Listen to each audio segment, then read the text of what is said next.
కష్టాలు పోయిందే. Hi friends, నా యూట్యూబ్ ఛానల్ని సబ్స్క్రైబ్ చేయండి. మీరు నా యూట్యూబ్ ఛానల్ని సపోర్ట్ చేస్తారని నేను అనుకుంటున్నాను. ఈరోజు వచ్చింది టాపిక్ అంటే ఈడ్మాన్ కోసం చిన్న టాపిక్ చెప్పుకుందాము.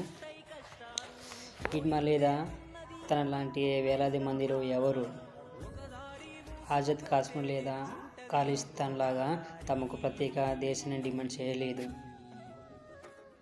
ఈడ్మా తన సహజ వనరులను, నీరు, అడవి, భూములను రక్షించుకోవడానికి కోరుకున్నాడు తప్ప ఇంకేం కోరుకోలేదు.